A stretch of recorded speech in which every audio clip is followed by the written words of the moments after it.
Yo tout le monde, c'est Divo, bienvenue sur Petit Lox. J'espère que vous allez bien parce que moi, là en ce moment en fait, j'ai une otite. Du coup, j'entends pas super bien, mais ça va, je suis debout donc ce qui ne nous tue pas nous rend plus forts. On va dire ça comme ça. J'ai décidé de vous parler d'un type de locks que je n'ai jamais abordé sur la chaîne. Je parle ici des sister locks, brother locks et des micro locks. Au tout début, j'ai galéré à vraiment faire la différence parce que quand tu les regardes comme ça et que tu vois une personne avec ce type de locks, quand tu vois ça, tu te dis mais c'est la même chose. Et dans cette vidéo, du coup, ce qu'on va faire, c'est que je vais te présenter donc ces trois types de locks et je vais t'expliquer en quoi est-ce qu'ils sont différents.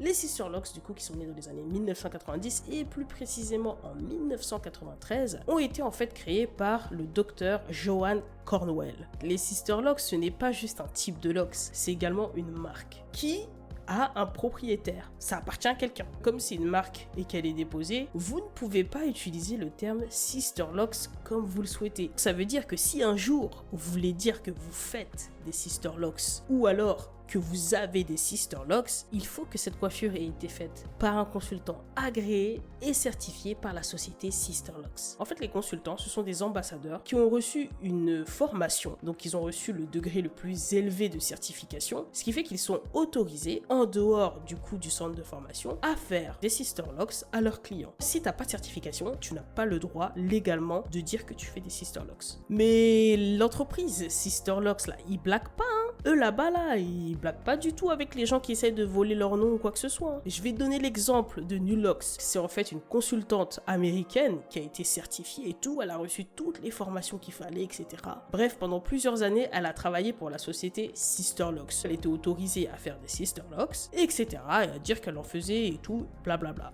Ok. Sauf qu'un jour, elle a décidé de partir de la société, de voler de ses propres ailes, de se faire son argent de son côté et tout, en continuant à faire des sister locks et en formant en plus des gens à faire des sister locks. La société, elle est venue derrière elle. Ils lui ont dit non mais oh, tu fais quoi là? Sister locks c'est no. Tu utilises le nom de la société sans autorisation. Donc du coup, l'ancienne consultante de Nulocks, on est venu attraper son col, on l'a poursuivi en justice parce qu'en plus, elle a pas fait que ça. Pour faire des sister locks, on utilise en fait un outil spécifique qui ressemble un petit peu à un crochet. Nulocks a développé un outil qui ressemble trait pour trait au gadget qui a été créé par la société Sister Locks. Il faut savoir que ce gadget-là qui a été créé par la marque Sister Locks, il n'y a que les consultantes certifiées qui ont l'autorisation de l'acheter. En gros, une personne comme toi ou comme moi qui n'est pas certifiée par la société Sister Locks, nous n'avons pas le droit d'acheter ce crochet. Et du coup, pour se défendre en fait par rapport à toute cette histoire qu'il y a eu, Nulocks a tout simplement dit que elle ne fait pas des Sister Locks. Elle a dit « j'apprends à faire des petites locks aux gens ». Je trouve ça un petit peu vache. Bon, vache peut-être que j'abuse un peu, mais je trouve ça dommage en fait que la société Sister Locks ne réserve la possibilité d'apprendre ce style de truc, ce style de locks qu'aux personnes qui peuvent payer la formation et qu'aux personnes qui arrivent au bout de la formation. Mais bon, elle gagne son pain comme elle le gagne. Donc elle fait ce qu'elle veut, hein, en vrai, elle a créé sa société, donc tant mieux, elle gagne son pain comme ça, donc chacun fait ce qu'il veut. Du coup, comment se passe l'installation des sister locks? Déjà, la première chose que l'on remarque lorsqu'on regarde les sister locks, c'est leur taille. Ce sont des toutes petites locks qui sont super fines. Lorsqu'on regarde un petit peu le traçage qui a été utilisé, on voit dès le premier coup d'œil qu'on est sur quelque chose qui est quadrillé. En ce qui concerne maintenant la technique en elle-même qui va être utilisée pour faire les sister locks, on est ici sur de l'interlocking. Mais la différence, c'est qu'on ne va pas utiliser le crochet latching que l'on connaît tous, on va plutôt utiliser un crochet un peu spécifique qui n'est vendu que par la marque Sister Locks. Grâce à lui, vous pourrez savoir quelle taille exacte est-ce qu'il va falloir utiliser pour pouvoir faire la sister locks.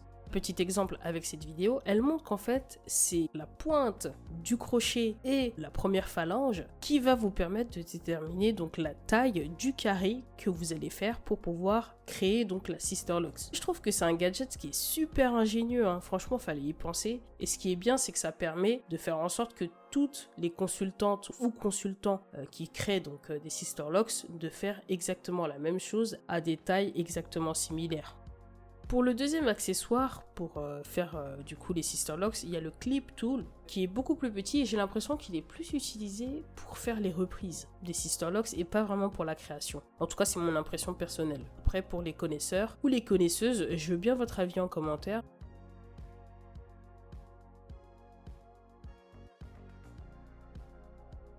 La principale différence que vous avez entre les trois types de locks réside vraiment sur la taille. Déjà, ces trois types de locks sont plus petits que des locks standards. Mais par ordre de grandeur, du coup, on va avoir les sister locks qui sont vraiment les plus fines. Ensuite, on va avoir les brother locks, qui sont faites donc pour les hommes en principe. Elles sont légèrement plus grosses que les sister locks, mais pas plus grosses que des micro locks. Donc là maintenant ce qu'on va voir c'est les micro-locks. Je vais vous dire la vérité, la première fois que j'ai vu des micro-locks, je ne pouvais pas faire la différence entre ça et les sister locks. Pour moi c'était exactement la même chose. Contrairement à l'installation des sister locks, les micro-locks peuvent être installés avec plusieurs techniques, autres que le crochet du coup. Vous avez par exemple la possibilité de commencer des micro-locks avec la technique des nattes. L'autre technique, ça va être celle comme pour le sister locks, donc avec la technique de l'interlocking, où là en fait, vous n'êtes pas obligé d'utiliser un outil spécifique pour pouvoir faire le crochet. Vous pouvez très bien utiliser ici le crochet latine que l'on connaît tous. Et enfin, vous avez également la possibilité de commencer les micro-locks avec la technique des vanilles. Donc voilà les petits locksés, j'ai fait un petit peu le tour du sujet. Si jamais les micro-locks vous intéressent, sachez qu'il y a une chaîne YouTube qui s'appelle donc Micro-locks France qui traite spécifiquement des micro-locks. Donc n'hésitez pas à aller jeter un petit coup d'œil si jamais ça vous intéresse. Je vous mets le lien en barre d'infos. Et en attendant, je vous souhaite de passer une bonne journée ou une bonne soirée. Ciao!